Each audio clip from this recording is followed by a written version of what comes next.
All right, we're live at a New York Pro recap, and I know like two people in the open. Yeah, actually three. I know three out of the bunch of them. I have no. There's a lot of new blood. I don't know. yeah. I don't know these guys very well. There's some guys coming from the indie. Yeah. We got a quick glimpse of them, but not an overly impressive lineup.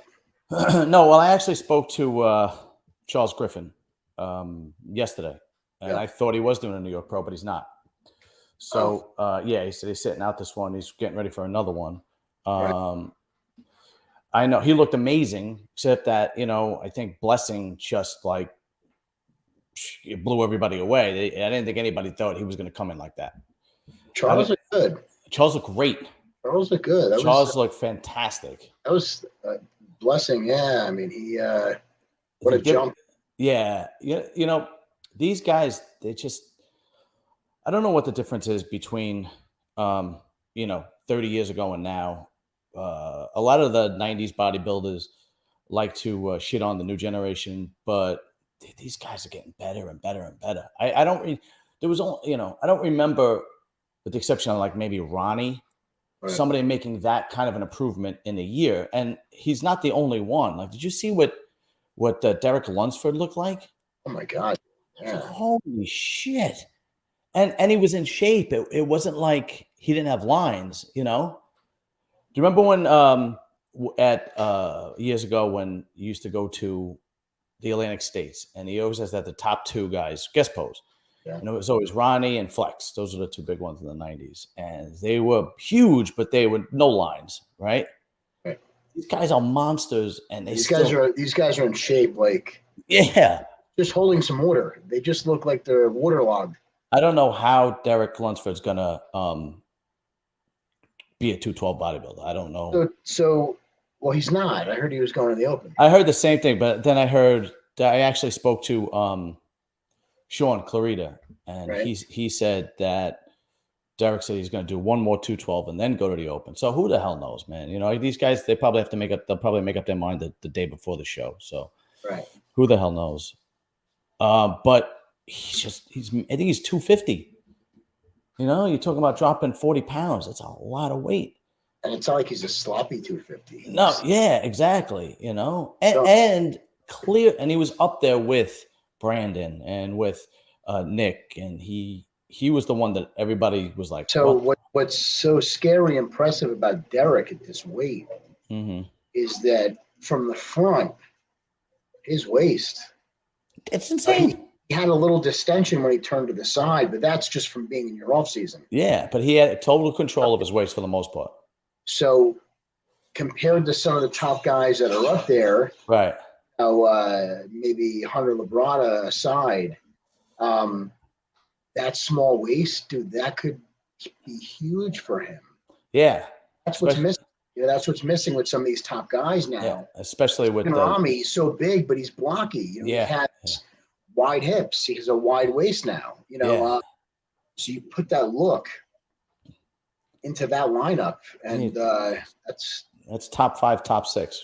That's and again, you don't know till you see it, right? You don't know till you see it, but it's scary. it's got to be a wake up call to some of these guys. Yeah, absolutely.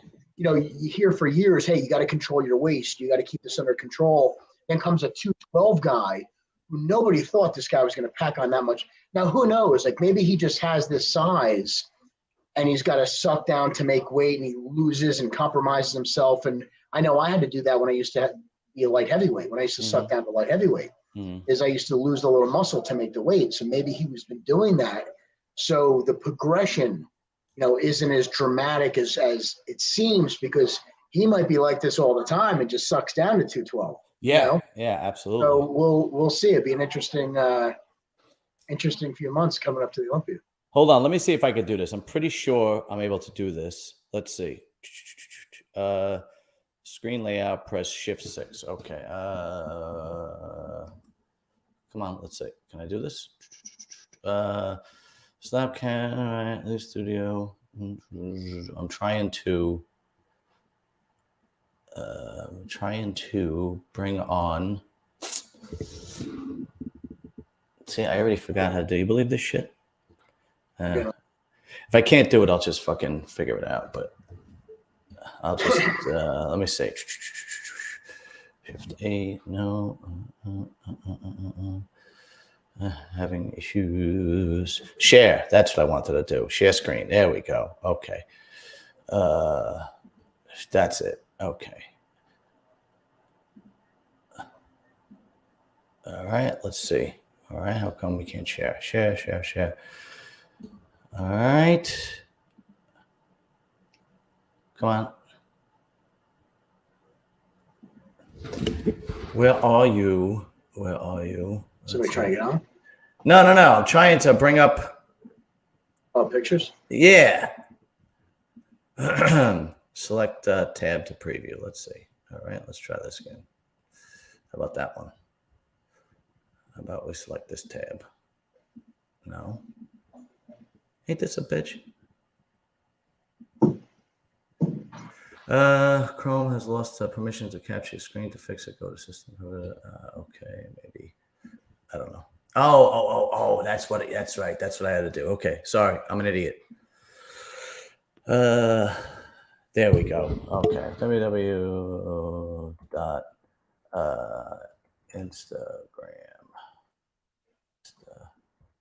Oh, where are you? Sorry, man. Instagram. And we're going to go to log in. Nope. All right. Sorry, man. Be patient. I had this all ready and I screwed it up, but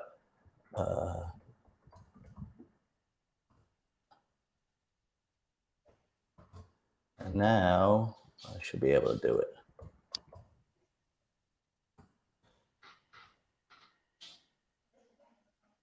Okay, and let's see. All right, we should be able to do it now. Let's see. Share full screen. No pressure.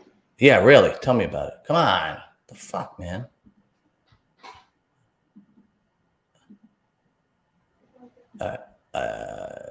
You believe this shit? I can't fucking do it. I am an idiot when it comes to this stuff, man. Let's try again. Nope. We lost you now. I lost you. Yeah, really. It's unbelievable. There we go. Got that. Okay. We're going to do this one more time. And then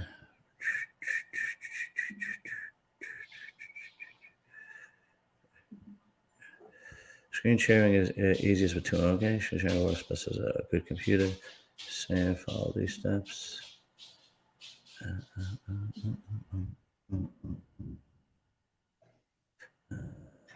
Share. Screen share, and audio. Okay. There we go. All right. You got it. Let's try again. We're going to try it one more time. And then share.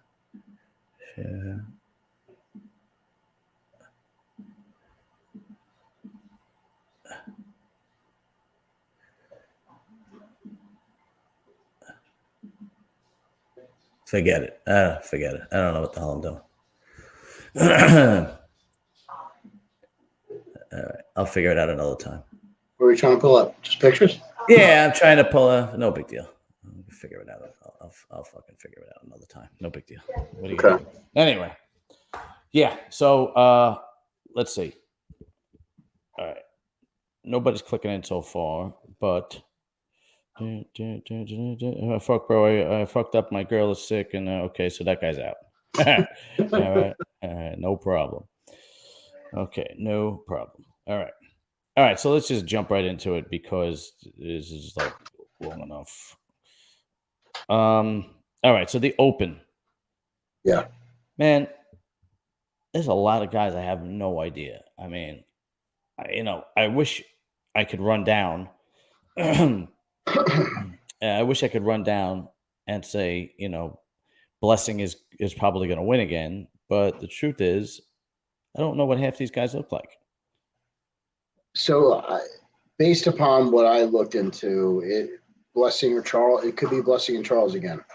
And then you have Justin Rodriguez, You who, mean Max Charles? yeah. Yeah, okay. Yeah. And then there's Justin Rodriguez, right. So again, you have Justin, who for some reason or another did not put it together for Indy. Yeah, he's a coin toss. I don't know what the problem is. I've always seen him in shape. I'm surprised he missed his peak there. I don't know what that was. No, me neither. And you could say maybe he's trying to peak for New York, but dude, it's a week apart. He should have got that timing right. Yeah, he's a coin flip. I mean, sometimes he comes in and you're like, what the fuck? And then other times he comes in and it's like, he's very, very inconsistent dude. I don't know what the story is or why, but he is. And I don't know who he works with either. I don't know either. I don't know who he works with at all. I mean, I've seen him a handful of times at the gym, but George Farah did some job of blessing, that's for sure. And did you see the interview? I didn't know he worked with him either. Yeah, George Farah, they started working together last year.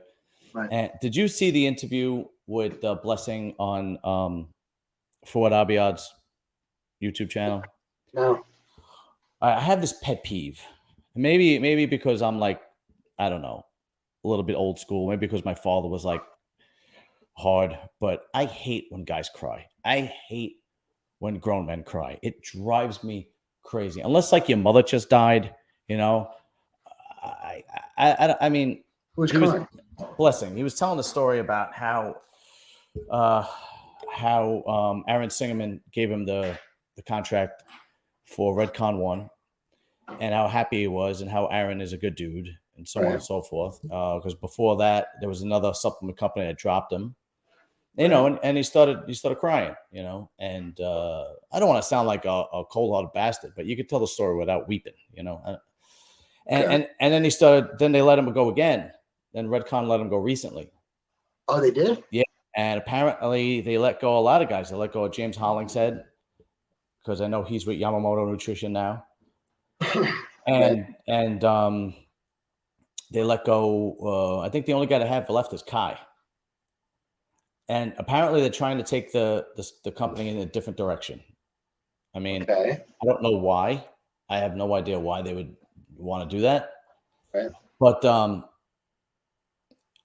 he was balling. He was balling. I mean, blowing his nose and wiping his tears and everything. I mean, look, I get it. I mean, some people are more sensitive than others and so on and so forth. But I just, I used to be a huge fan of Kai Green. And then you remember a few years back when he didn't do the Olympia and he was crying on his YouTube channel. I'm like, oh, God.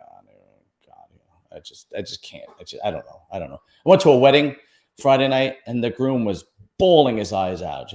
He was crying when he was reciting the vows, and he was crying when he danced with his mother. He was crying when he danced with his wife. I'm like, what the? It was an emotional night. Apparently. It was a very emotional night for him. I don't know. The last time I cried was 2004 when my father died. That was the last time I cried. I cry in Disney movies, so I'm the wrong person to talk. I cry in movies. I'm the biggest sissy when it comes to Hallmark commercials. And I don't necessarily cry over people, or heartaches. I really don't know if I've ever cried over heartaches or hard times or anything like that, but yeah, I definitely cry when it comes to inspiring type things, or when you see senses of good in people that you don't really, you don't normally account for, nice to see. Yeah, I guess. I don't know. I'm not much of a crier. I don't know what the deal is. I just, even if I get hurt, like even if I like, just you're cold, you have a black heart. I'm just a piece of shit. Yeah. Any human being. Right? I don't get it. Like no remorse. Like this guy at work, I won't say his name, but he fell and he hurt himself and he started crying. Oh, there's no excuse. I got no excuse for that, dude. Yeah, and I'm like, what are you crying about? I mean, fucking tough enough, dude. Yeah, really. I mean, apparently he hurt himself pretty good, but Yeah, I bet. I don't know, but it's just I don't know. I don't get it. And why would any girl want to be with a guy that's just a ball of emotions? You know, like, Well, just some girls appreciate that. I I don't I don't guess. I don't know if there's many girls that appreciate a guy that cries in pain, but Yeah, yeah. I don't get it. You know. but so back to the Redcon. Well, I didn't know they were. This is news. I didn't know they were going in a different direction. Yeah, I'm not a big Nick Trigili fan, but he was the one that was commenting on it. He did a whole video on it. Really? Yeah, and Blessing on his Blessing on the interview was he was talking about the interview. Blessing was saying that he was surprised when they let him go, but according to Nick Trigili, Redcon One had him on a month-to-month contract. You know, Really? yeah, and they were disappointed last year when he showed up so bad at the Indy Pro, but they still kept him on. Right? And this year was the year they let him go like 2 or 3 weeks before the contest or something like that.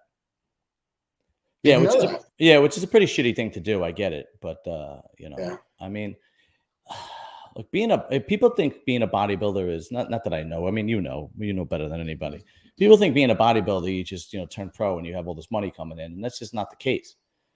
No. It's probably harder now than ever because back in the day, if you were a bodybuilder, you had guaranteed contracts, and because you had to compete and you were in the magazines. But now it's like they'd rather give a contract to a YouTuber who's got Well, half a dude, million to be honest, subscribers. even back in my day, and I'm guilty of the same thing. I thought, hey, once I got my pro card, once I won the nationals, Yeah, they were going to come knocking on the door, and no, they don't. yeah, They, no, they do not, and they do even less now because everything's so watered down. yeah, You give yourself out all over social media for free to build your following. For the most part, what these companies are doing is they're using athletes who have followings. And I know now because I own a sports supplement company, so I see it with other companies. They use these guys to build their base or to take from their base to help grow their brand. And then when they're done with them, they cast them out. yeah, they go, yeah, Redcon now, I'm not surprised they're getting rid of people because they used them to build their name up. mm, I'm not sure how they're doing now, but a few years ago, they were probably the top company in the industry from a financial standpoint, one of the yeah. I top. would say at least 2 years ago they were, But now you but get the CEO who's in jail and can't maintain a drug-free or alcohol-free lifestyle. right. Wants to crash vehicles. Not a good look. Not a good look for a company. Right. It's health and wellness, especially somebody who's Yeah. outspoken as Aaron Singerman, who likes to shit all over everybody else. But I'm not a fan. I'm not a fan. But yeah, I hear you, bro. I hear you. I just don't you live in a understand. glass house. When you live. Oh, no question, no Right. question. Yeah, when it comes to business and being a businessman, usually the best thing to do, in my opinion, is even like this whole Elon Musk thing. I just kind of do the Warren Buffett thing: keep your mouth shut and make your moves, Right. and that's it. Don't be. I guess some people like just being the center of attention, like the Donald Trump, Elon Musk, Aaron Singerman. I think that's what Elon. I liked Elon up in recently. It's been a little controversial, but But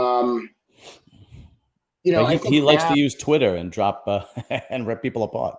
right. So now it seems like he's coming into that part in his life where he wants the attention. Where he was kind of low key Yeah, years yeah, ago. yeah. Making this. Now that he's up there and he's the richest guy.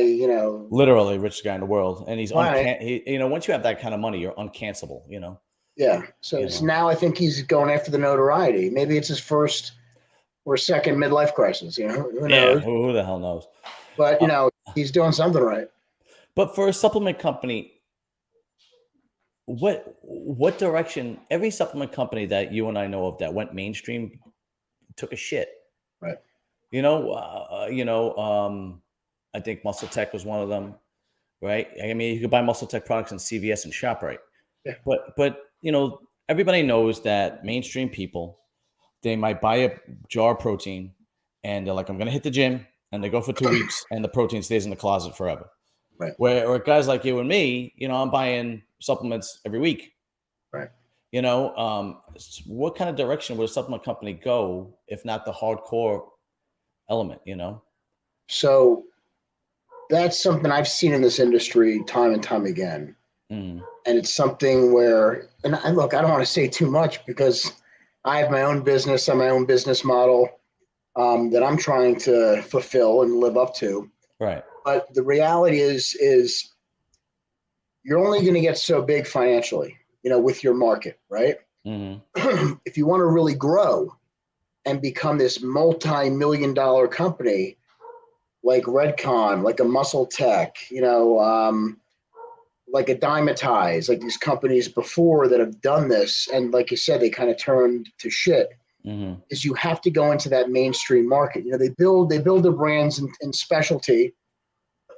Excuse me, developing into a niche market, catering to one group of people. Mm-hmm. And if you're comfortable with that, if you're comfortable becoming a business that's a $4 million to a $10 million a year company, with semi decent margins, you could do great as long as you can maintain that, right? The problem is some of these companies, they start looking beyond that. I want to get bigger, and the only way to get bigger is now they have to get into these big box stores. They got to get into the GNCs. They got to get into the vitamin shops. They want to get into the Walmarts. They want to sell their products in CVS or Costco. And then when you do that, you have to diminish your brand. Now you're not appealing, to the niche guys anymore. So you lose your base. Because, and I used to, I worked for another company before I started this, and I knew the downfall was going to be when they started selling into Walmart. And, nothing against Walmart. I shop at Walmart. Right. But guys like us don't buy our supplements at Walmart. That's right. Yeah. So if you're seen in Walmart, these hardcore, edgy guys that got you where you were, hey, dude, look what this company's doing. And then your retailers that have supported you, that have helped grow your business, they're seeing that you're whoring out to these big box stores, and they don't want to carry and support you anymore. And once you lose your foundation, right, start breaking away. And a lot of them, they try to come back. They do, yeah. And at that point, they might even get another shot at it, and then they find another way to fuck it up. But you can't be a multi-million dollar company in this industry. If you want to do that, you're going to expand. And look, if you can have longevity, it's like anything else, dude. Look, you could hate Donald Trump, and I saw a post about this, and it made a lot of sense. You could hate Donald Trump, and you could hate Hillary Clinton, right? Mm-hmm. However, both of them, after 30-something years, they're still relevant. Yeah, they're still around. You still hear about it, and you got to respect that. That's right. So with any company, what company is really around that long? However, you take like a Labrada. They're the lean. What's the product? Lean. Lean something. His RTD. Right. It's been around forever. You have these companies like Metrics that were around for a while, EAS that were around for a while, and they kind of blew it. But if you could sustain, if you could keep that market and still reinvent yourself and come out with new and improved products and still reach your market that's constantly changing, then you could be around for forever and have longevity. But these other guys, they try to get too big, too fast, and they lose their base in the process. Right. There, Redcon 1, when Aaron Singerman was there, they had given a contract to Monster Michael Todd. Do you know who that is? Do not. He is a champion arm wrestler. He's one of the most well-known arm wrestlers in the world. The guy is just a beast on the table. And I'm like, oh, well, that's a really good idea because it's not mainstream. And then you're getting another niche market. You're getting the arm wrestling world, which is, when you open up that Pandora's box, there's a ton of arm wrestling in every state, in every city, in every town, and you don't realize it until you open that door. So I'm like, oh, that actually makes sense. You're not going mainstream, but you're going into another niche market. And the same thing you could say for powerlifting and strongman. But all these people still need those products. They still need protein. They still need amino acids. They still need pre-workouts, and so on and so forth, and blah, blah, blah, blah. So to me, that made sense. But now I don't know what the story is with Redcon 1. I don't know. We'll see. We'll see what happens. But, you're right. These supplement companies, the majority of them are here today, gone tomorrow, I remember when you were at MHP, that was like the biggest. That was huge. MHP was huge, and then like a few years later, it was like it was just gone. I don't know what happened, but That was my first contract as a pro. yeah, Was MHP, and they did well for a while. They grew well internationally, and then the thing is, if you don't stay relevant, a lot of people they see the money overseas. And overseas, they're kind of back a few years from us. We're constantly evolving. We're on top of things. Like if you want to go somewhere and find out about fashion, you're going to look at Italy, right? You're going to look at what the designers are wearing from Italy, right? Okay. If you want to hear about music, you look into the European countries. What's Europe doing in the UK? What are they doing with, back then it was techno and how music was constantly evolving. Right. Comes to sports and athletes, it's always what are they doing in the States? What are they doing in the US, right? Yeah, true. So if you could grow domestically, okay, you could become big internationally. The problem is a lot of these guys, they start developing a little bit internationally. They see the profit because you don't have to spend as much money when you sell international. You have to send samples. You don't need athletes to go out there. You basically they wire you the money and you ship it over there. They pay for shipping. Your margins are better. Even though you're giving them a discount, your margins are better, and they pretty much take it and they run with the brand.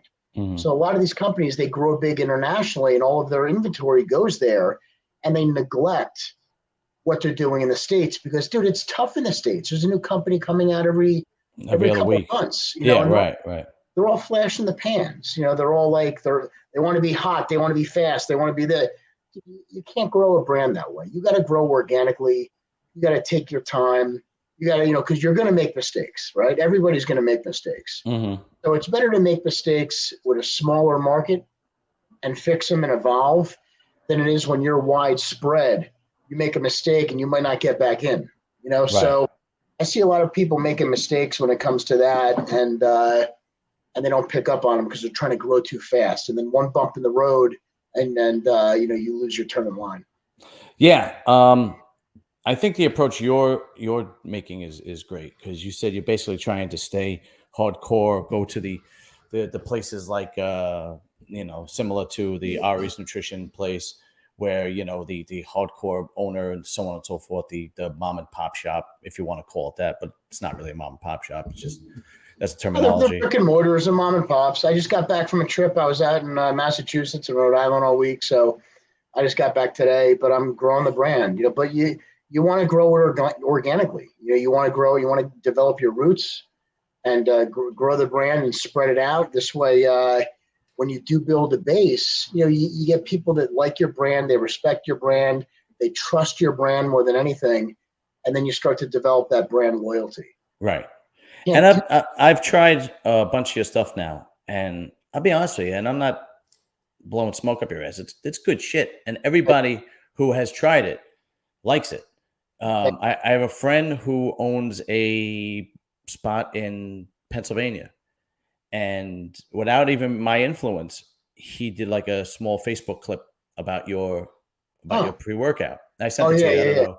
Yeah. And I was like, oh, that's Jason Arntz. He's on my show all the time, and and I'm always pushing his stuff. And he was like, I said, that's a great pre-workout, and he goes, yeah, I agree, it's a great pre-workout. Yeah. And everybody seems to like the Forge Pump and the amino. It's seller. It's my new best seller. Is it really? It's killing it. And the amino, what is it called? Amino Impact. Yeah, Amino Impact. Everybody seems to like the Amino Impact. I like the pre-workout because I've noticed that it's not. It gives you energy, but it's not the you when you take Redcon 1's pre-workout. The I forgot what it's called. I mean, it is like doing a key bump, and it's like, whoa, you're like, holy shit, but you're wired. And half the time I don't get a good workout because I'm too busy talking. I'm too busy bullshitting. But with yours, I have to admit that it is just perfect. It gives you a great amount of energy, and good focus. Good focus. You're in the gym, you're killing it. And I had it right before I went there today, and it was just a tremendous pre-workout, And the flavoring is pretty good too. I have the Rainbow Ice, Rainbow Sky, the Skittles. Yeah. No, not the Skittles. The Rainbow Ice. Is that Rainbow Sky candy? Yeah, I think so. Yeah, that's a Skittles flavor. Oh, is I that what it is? can't call it Skittles. Oh, okay. But look, I've done this for 30. These are the products that you use to train better, to be more productive, to recover better. This is stuff I've done my whole career. That's why, when I design something, there's an exact reason for every ingredient I use. Mm-hmm. I see some of these other panels, and it's like they throw a bunch of shit together and try it out, but there is an exact, rhyme or reason for everything that I do. And it's all geared towards performing better, like I said, and recovering better, having better workouts, stuff like that. All right, very cool, very cool. I'm going to give this one more shot. And if I don't get this right now, then let's see. I'm going to give it one more shot because I think I got it. Aha! Can you see that? You can't see it? Done it. All right, cool. So proud. I know, really. Thank God. This is what I wanted to show. Where is it? Right here. I think this is it, right? Let's see. That's mine. Yeah, I know. There we go. www.i-prevailsubs.com. T2 Rise, a weight loss product that increases metabolic rate and accelerates fat oxidation for optimal weight loss. Growth was a tremendous pre-workout that gives you the energy and mind-muscle connection to tackle those weights. Amped Up is a natural testosterone booster. It's a unique blend that will naturally enhance your body's muscle mass and reduce fat. Forge Pump creates massive blood flow and hydration for a great pump at the gym. Get these supplements and more at www.i-prevailsubs.com. And remember, use discount code SNS10 for the Serious and Silliness discount. Not bad. Hey, that was pretty good. I know, right? Those your abs in the picture? Listen, that guy, whoever that is one good-looking son of a bitch. Let me tell you. It's sexy. And the voiceover. I mean, that was really impressive. Yeah, that was really impressive. Now that I fucking figured it out, because I'm an old man, we could actually pull up some of these guys that are. As an old guy. Yeah, exactly. There's one guy that I'm interested in seeing, just out of pure curiosity. He's what do you call it? He's an Italian bodybuilder, and I've been trying to get him. What is it? Andrea Munzi, I think his name is. We're trying to get him on. I think that's his name, because I have plenty of family that speaks Italian, and I could just what do you call it? Have somebody translate. Translate, right? Yeah, and he looks fucking awesome. Andrea Presti. Andrea Presti, is that it? Let me see. Yeah. I don't know why I said Munzi. He's dead. Wrong guy. No, I don't think he's coming out anytime soon. Yeah. Is that it? There we go. Okay. There he is. Yeah, this guy looks really good. I mean, the only thing that I could see maybe that is like so I've seen this guy. Good upper body, shallow lower half.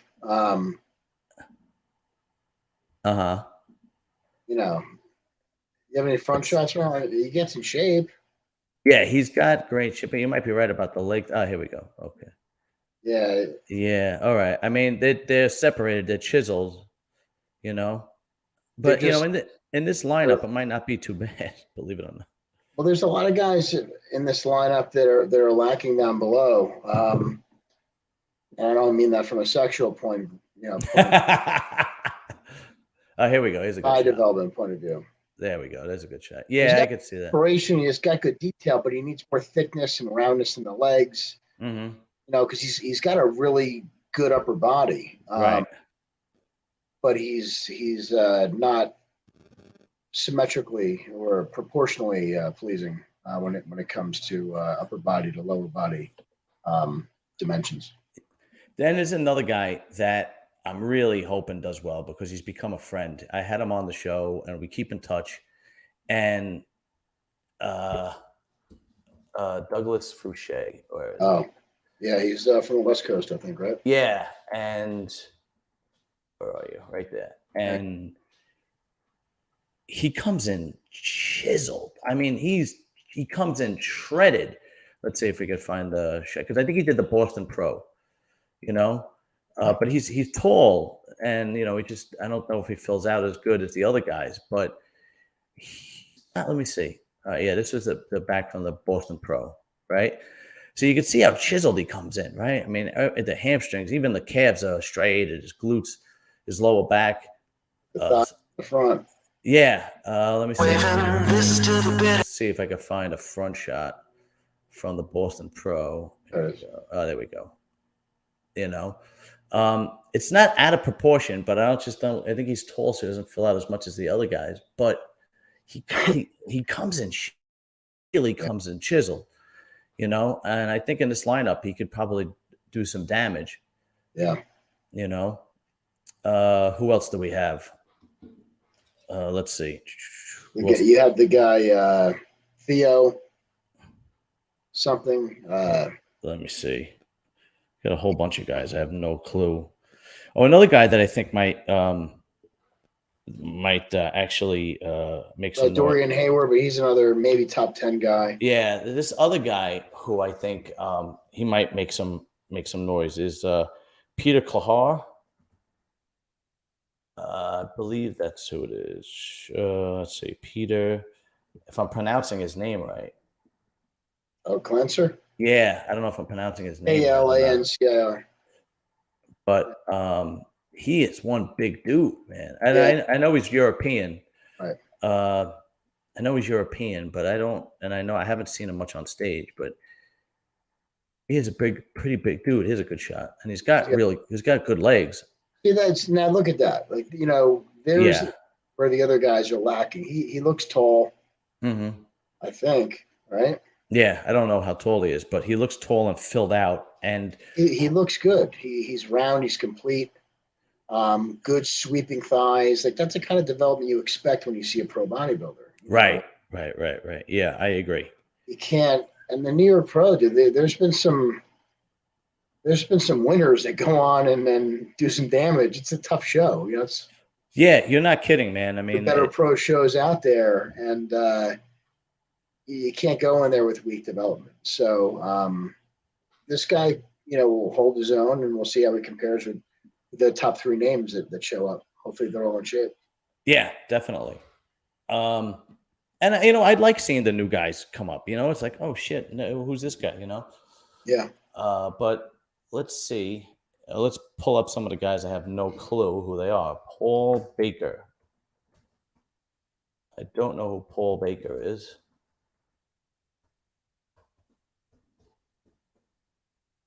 Does he even have an Instagram?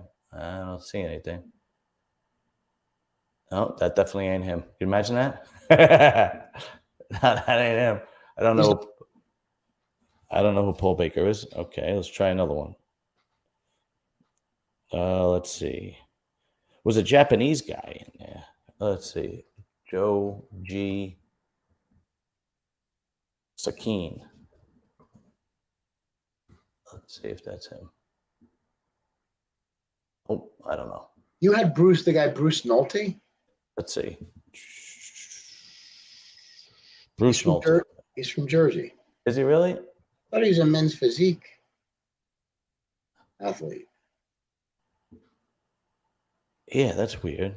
That's got to be a that's got to be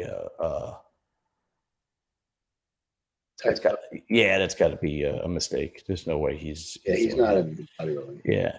There's a lot of guys. I don't know. I mean, will you be there? You're going to be there Friday, Saturday? I will not be there. No, I have some family obligations. Okay. Yeah, I got. I'll be there. Let's see. Yeah. Here's another guy that's doing it. Theo. Don't know who this is. Let's see if it's Theo. Yeah. Yeah. Another thing, he's great upper body. No, you know, I know I've seen him. Okay. Shallow. Yeah, that's rough, man. You know. But he's thick. You know, he's thick. Good calves. But a little shallow in the leg development. Yeah, and the back too. Yeah. You know. What are you gonna do? It is what it is. I don't know. But and the 212 guys, I had also. There's a guy, Derek Oslin, and he's from I think he's from, where the hell is he from? California? I might be wrong. I don't know. He looks really damn good, and I don't know if we talked about him last year. Right. And Florida. Oh, he's from Florida. That's right. He's from Florida. And how do we pronounce his name? How do we get his name? That might be.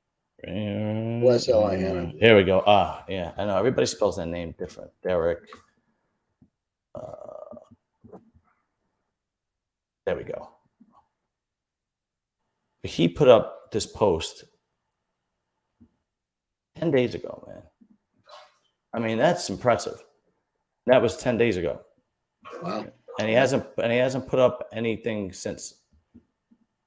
And I think he's going to do some damage this year. We covered him last year. I don't know if you remember. And you were the one that said he just needs some time. He just needs some time. But I mean, small waist, great V taper, sweeping legs. I remember. I think he did the Tampa. He might have. I'm not sure. But he also did the New York Pro. And I had him on right after he did the New York Pro too. Okay. And Desktop Bodybuilding, Xavier something or other, has him in the top two. They have him and the Mexican guy. The Mexican guy is, let's see, I forgot the guy's name. Let me see if I can find it. No. Yeah, that's it. No, who's impressive, but I think he's out of balance a little bit because his legs are so big. I mean, his legs are so big. I think he has the opposite problem of most guys, where his legs are so much bigger than his upper body. If I could find a good shot of him, I don't know, is that a good shot? No. And good shot. Let's see. Yeah, he's stacked, this kid. Yeah, he's a monster. Yeah. There's no question. I mean, odds are he's probably going to be. You see what I mean? Like, I don't know. I might be wrong, but I would have to go with him. But with shape, I think Derek beats him on shape. Yeah. But with size, this guy's packed on a lot of muscle, a lot. Thick. Yeah.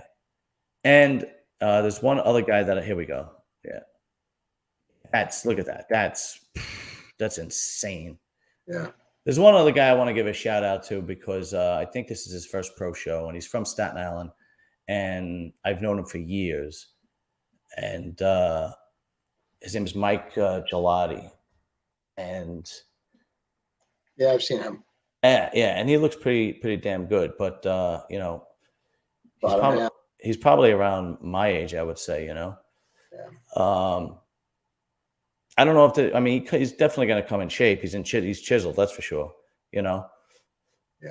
But he's probably going to have his work cut out ahead of him with this lineup because this is a deep lineup. But kudos for him for doing it, man, because he turned pro late, and this is his first pro show. He's got to be close to my age, maybe a little bit younger, so in his 40s. Oh, wow. So but that's bless him. Yeah, right, exactly. And the ladies, I know Teresa, who won last week in the Indy Pro, Teresa Ivancic, who is actually pretty hot, by the way. Yeah. But don't tell my wife I said that. She's pretty hot. She's not doing it because I asked her if she's doing it. So she's not doing it. They won the Indy and they're gonna worry about the Olympia. And I'm going to give a big shout out to. I'm hoping that this girl does really well too, because these are all people that have done my show. This girl, Donna Saleem, looks fantastic. She came in fourth at the Indy Pro, and she really looks. That's from the back, and she's been on my show several times, to be honest with you. And she just put on a ton of muscle. She put on a ton of muscle in the last couple of years. And she has this real kind of like underdog story, where here we go. She has this underdog story where she was actually not anorexic, bulimic. Okay. And she was bulimic for a long time.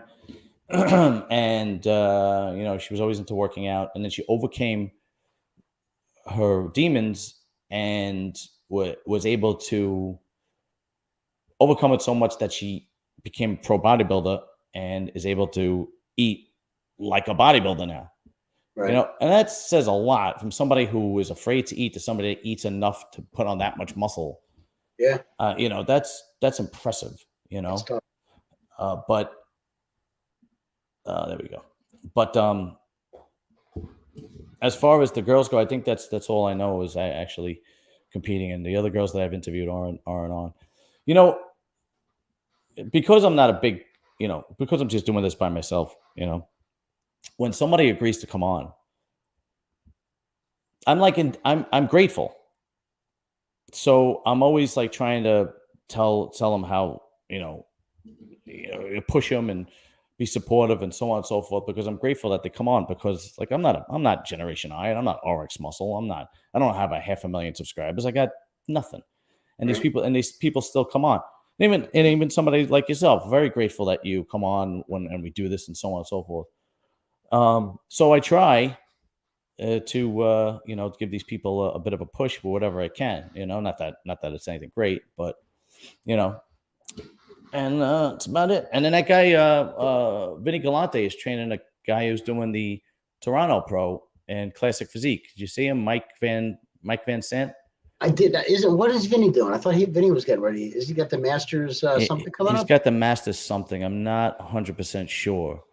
Right. But this guy, Mike, who he actually reached out to me. Okay. And let's see if I could. He's a pro? He is a pro, and he's doing his first pro show, and there we go. And let's see, share. And he's doing his first pro show, and he does Classic Physique. Mike Van, where is it?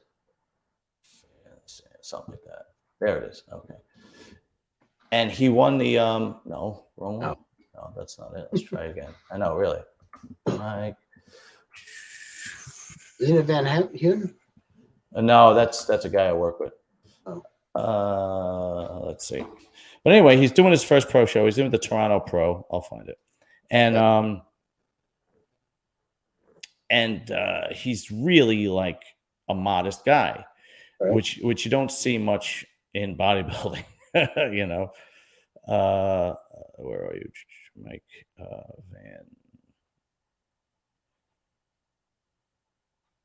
Let's see, Van Sant. I think his name is something like that. I can't seem to fucking find it. I'm terrible at this shit. There we go. Van Sant. That's it. Okay. There we go. There we go. Okay. And this was the and he's like, oh, I don't have a good big following on Instagram, but would you have it? Of course. I mean, the amount of people that helped me, of course I'm going to pay it back. But such a nice guy, so humble, and so grateful for Vinny training him and helping him to turn pro. I mean, I just hope this guy really, really does well, And he's only like about 30 years old. He works full time and does this, So somebody like that, you really want to see do well, Yeah. But he's doing the Toronto Pro, so he's got a little bit of time. But I will be there Saturday night. I am excited, actually. Yeah. And let's see. So let's see. I invited 1, 2, 3, 4. I invited 4 people to come on the show, and nobody showed up. Yeah, they're busy. Yeah, apparently. Yeah, those fucks. It's a Thursday night. It's a big male review night. Right? So I don't know. Oh, is that what it is? I don't know. But I invited actually Derek Oslin. I invited Doug Frusche. This guy Danny. A couple of those guys are in prep, right? Yeah, so I totally understand if they're just zoning out. Yeah, absolutely, I get it. Even Mike, I invited Mike. Oh, 5. I mean, it makes 5 actually. I totally get it, and I actually said that to him. If you can't, you get too much on your mind. Don't worry about it. Not a big deal. That's why when I interviewed Charles Griffin, I ended it after like not even a half hour, because it was a few days before the Indy Pro, and he looked shot. He was dying. Yeah, and I was like, go relax, man. Don't because you know how it is. I mean, I know how it is on a smaller scale, but you know how it is. Dude, I remember one of my last Olympias. We had to do the meeting the athletes. I believe it was Thursday night. And you had to go out there and put on the dog and pony show and shake hands. Dude, you're miserable. You're Yeah, miserable, and you're drying out. You're dehydrated. You got to eat on time. You're worried about peaking, and it's not the easiest thing. No, I could only imagine. It's tough, man. It's tough, and you feel like shit. Yeah. And you got to muster this energy to go out there and because it's your fans, your market. You're building your brand. And I remember they interviewed me along the path, and like, how is it? Are you excited? And I said, I feel good. I'm ready. I'm in good shape. And how do you feel about this? And to me, maybe I just set it off key. I was like, it just seems like it's like a petting zoo. People are walking through and they're looking at the animals, and we're the animals. Yeah. Behind the tables, and oh, look at him, and can we touch you or take a picture, or can you sign this? And it's all great, but you feel like one of those animals because you're restricted from all the normal freedoms. Like you're limited to what you can drink and what you can eat and how you feel, and even your mobility. You're exhausted. You can't move. And so those things are probably a lot more fun when you're not in prep. Right. Okay. All right. Yeah. Right. I would also think that there's a lot of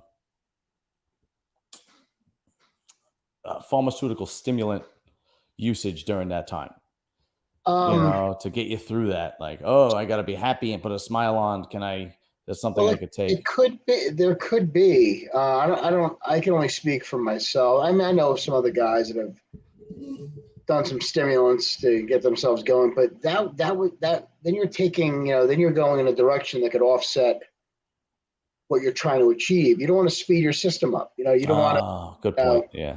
You don't want to get your heart rate up. You don't want to burn extra calories. You don't want to start sweating. You don't want to, you want to be able to sleep at the end of the night. You're exhausted. You don't want to take anything, and even caffeine you should keep restricted at that point because you need to slow your system down, rehydrate, replenish those carbs, fill out, carb up. And when your system's constantly going like that, your body's going to burn faster than it takes in. So you're not going to respond well. So for me anyway, a lot of those last minute energy surges, that's just all heart. That's just all. Yeah. Were you able to sleep? Were you able to sleep the night before the Olympia, the night before a show? Yeah. Really? I was not a full night, because you got to get up early and apply your color and get your meals in, and you're neurotic on how you look, but you need your rest. I think as an amateur, I was probably a little more, not prepared to come to the realization is you got to sleep. You got to come down and get your rest. You're so wound up about competing that sometimes you're up there and you can't fall asleep. So I get that. But when you get a little more seasoned, you realize you're going to harness this energy for later. You're going to calm down. And once that anxiety is off, after you've done it a few times, you get rid of that anxiety, you're able to rest. And I used to fall asleep on the bus ride over to the show, backstage. Oh, okay. They take you from the hotel to the venue, and you're nodding out behind in the bus on the way there. Yeah. Let me ask you this. I never asked you this question actually. How old were you when you turned pro? 26, 27? 26. During that time when you were doing the nationals, you were the talk of the town. I remember it like it was yesterday. Everybody was talking about you, and then when you turned pro, even more so. That success at 26 years old, how did you handle that? I think well. Look, I made a lot of mistakes, at 26. I think I was blinded, by the spark of my career and the spark of turning pro, and pushing through the amateur ranks and the national ranks for the past 4 years on my way to earn my pro card. And then all of a sudden it hits you. I got married at 26, and not the best decision. You know, Yeah. So I made a lot of bad decisions, early on, and I think I was blinded by things were going so well in my life. Like on top of turning pro, I was investing in real estate. I was making money. I signed a contract. I was working at Diamond Gym. I was running the place. So Oh, it's great. yeah, you're in a happy place. Sometimes you're blinded by all the negativity and the things that are in front of you, and you're probably more. Maybe it was just me. I was more willing to. Hey, what could go wrong? Everything is so good right now. What could go wrong? Mm-hmm. But for me, it was never about notoriety or social value. It was about being able to compete at a pro level, being able to compete at a higher level. Mm-hmm. I was always all about competing. Like I battled it out like I said, I battled it out the national stage for 4 years before I earned my pro card, and I felt as if I was ready to turn pro and compete as a pro. So my first year was more about, hey, got my pro card. I'm in the gym the next day. I took a day off, a couple of days off, did my photo shoots, and what do I need to do to get better to compete as a pro? I was right back into it. Where some guys, they get a little more laxed and, hey, let me enjoy this for a couple months. There was no time off for me. I was more driven as a competitor than anything else. So I would think, a lot of guys have that approach, but maybe not so. Yeah. But that was my outlook on it. By the way, your picture is still up in Gold's Gym Venice. Yeah. Yeah, they have, I think, every national winner. I don't know how they do it now, because they probably just do the overall winner. But right. And I didn't know this too. In the USA, every weight division, top 2 gets a pro card. Not when I did it. It was you had to win the whole thing. Yeah, it was a little harder. It was a little harder back then. Yeah, it's a little rougher. I mean, I don't know. Top 2. I don't know if I agree with top 2, but I don't know. What do you think? Well, maybe weight class. I could say weight class. Yeah, winning the weight class. Yeah, definitely. But I think the sport, now it's gotten to a level where you can maybe even take your foot off the pedal a little bit and let these athletes earn it a little more. Yeah. Well, I think when you talk to the guys that run the business, I think their attitude is the guys are going to rise to the top that are going to rise to the top anyway. You know what I mean? Like, and that being said, I mean, like, for example, like, nobody thought Sean Clarita was going to do what he did. Right. And the guy turned pro as a bantamweight or something like that. Yeah. And nobody knew that he was going to be this phenom. And if he wasn't given that chance, he would have never did it. We would have never heard of him. We would have been like, oh, he used to be a national level, and he would have been a regular dude like me, probably doing something like this or some shit. Well, I mean, even at the nationals, bantamweights, they get the pro card. You get it. You get your weight class pro card at the nationals only. Okay, right. I believe, I'm not sure where Sean got his pro card. I believe I think it was the nationals. I might be wrong, but I think it was also. But a lot of, like, even Jose Raymond, a lot of these guys, earned it at the nationals, winning their weight class, and have developed into good pros. And yeah. But it makes it, it makes it more. Now you have the pool of pros that are competing that next year, and it's all guys, that have earned it. Right. Have won an overall, not top 2 or not in this age group, or So I do believe they could probably maybe bring it down a little bit and sharpen things up and kind of weed out some of the guys that, hey, I got my pro card, and then you never hear from them again. Right. I'm happy with getting my pro card, and then let them earn it. Let them earn it, and do it through first place or an overall. And the younger generation seems to be more fan friendly with the classic physique, and I don't know much about them. I don't follow the classic physique. Right. I don't follow I don't think anybody's a fan of physique anymore, because classic physique kind of just blew them out of the water. Yeah. But if I go to the gym and I'm working out and I'm talking to the young guys, 16, 17, 18, they know who Bumstead is. They have no fucking clue who Big Ramy is. Right. They all know who. That's the look, and that's the thing is, not that it's easier to obtain, but it's a clean. I don't. It seems easier to obtain, but it's Well, I don't hear many guys, and I really don't. I don't hear many guys that really want to go out and look like an open bodybuilder anymore. Like they want that streamlined. And look, it's been a rough 2 years, with health. Yeah. Where health was never a big concerning issue becoming a bodybuilder. Now it is. Yeah, true. So that has to come into play. So it might be people see it as, hey, it's a cleaner approach. But realistically, it might not be. Right. It might all just be the same. It's just from a genetic point of view. Exactly. And I think that's really what it is, because a lot of these guys that are classic physique guys, they try to jump into 212 or so on. So, I mean, if Bumstead was an open bodybuilder, I mean, he would be unbelievable, with that frame and, the 20, 30 pounds of muscle on him. Forget it. Well, he has that old Arnold look, with the right. waist and the vacuum and, that. And look, that could be bodybuilding too. It's absolutely. It's gone a different way, Mm-hmm.